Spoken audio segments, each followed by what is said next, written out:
Muito obrigada, Carmen, obrigada, Cibele, obrigada a todos pelo convite. É uma honra estar aqui e falar de um tema tão importante, né?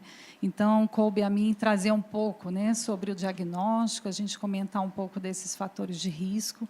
E eu queria começar falando, né, desse cenário que a doutora Lucilene já colocou, né, de uma expectativa do INCA para esse ano de mais de 74 mil mulheres, né, com câncer de mama no Brasil. Aqui em Brasília, né, no Distrito Federal, mais de 1.000 casos. E nós temos no Distrito Federal mais de 1,5 milhão de mulheres, né? E nessa faixa de idade de rastreamento mamográfico, que é preconizado pelas entidades médicas, né, de 40 a 74 anos, o rastreio mamográfico, nós temos mais de 500 mil mulheres, 585 mil mulheres nessa faixa de idade. Então, a gente vê que o desafio é muito grande, imaginando que o SUS cobre 70% dessas mulheres, né? Então, é um problema de saúde pública, né? Por isso que a gente vem discutindo isso. Na hora que tem uma mulher que falece de câncer de mama, isso traz um impacto para a sociedade, porque é uma mulher economicamente ativa, isso tem um impacto em PIB, né? Traz um ônus para a saúde pública, traz um ônus para aquela família, né? São milhares de órfãos, né, que estão aí a cada ano. Então, isso tem que ser tratado como um problema de saúde pública. E, no Distrito Federal, nós somos a segunda causa de morte em mulheres. A primeira causa de morte em mulheres é doença cardiovascular, e depois é câncer de mama. Então, é uma coisa realmente séria. Se a gente for ver os últimos anos, né, dedicados à mamografia de rastreamento dentro do SUS, a gente tem números irrisórios anuais, de 7.000, 8.000 mamografias de rastreamento ano, né, que é diferente de mamografia diagnóstica, né, aquela mamografia que é feita numa paciente assintomática. Então, você vê 7.000, 8.000 para um número de pacientes que a gente precisa rastrear é muito pouco.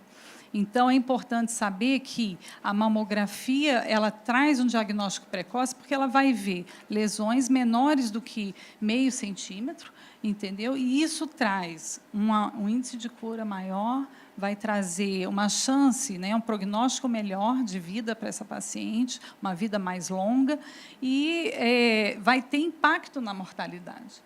O autoexame não mostrou impacto em mortalidade. O autoexame ele vai servir para quem? Para aquelas mulheres abaixo de 40 anos, aquelas mulheres que não estão na faixa de rastreamento, e é importante que elas palpem a mama, conheçam a sua mama, para quando perceber qualquer alteração, ela se atentar e procurar assistência médica. Mas a mamografia realmente é o exame padrão ouro que vai ter esse impacto na mortalidade. Os outros exames de imagem, ecografia, ultrassom, eles não se mostraram eficazes na diminuição da mortalidade. E é por isso que a gente bate tanto nessa tecla.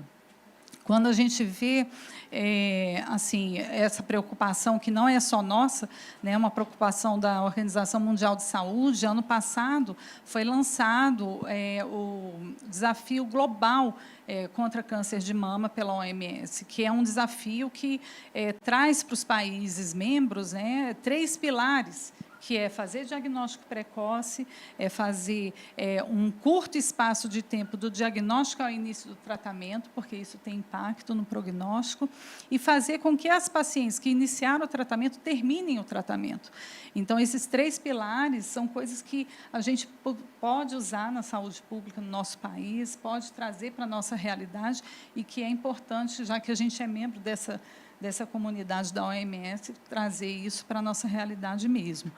E falando dos fatores de risco, né, é importante saber que a mamografia ela é uma prevenção secundária, ou seja, ela não vai prevenir que você tenha a doença, mas ela vai fazer um diagnóstico precoce.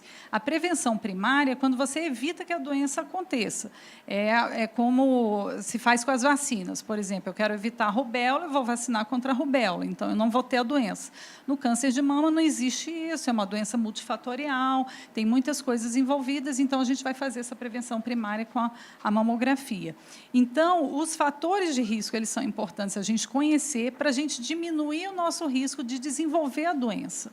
Então, quais são os fatores de risco? Por exemplo, uma pessoa que nunca gestou ou que gestou muito tarde, não amamentou, menopausou muito tarde, essas mulheres, ela tem um fator hormonal próprio que ela ficou mais exposta ao estrogênio e, por isso, ela tem um fator de risco maior.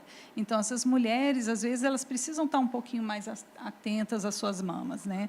Outro fator de risco importante é aquela paciente que não está fazendo atividade física. A atividade física ela tem um impacto em saúde, né? E já quem faz atividade física tem um fator protetor contra câncer de mama.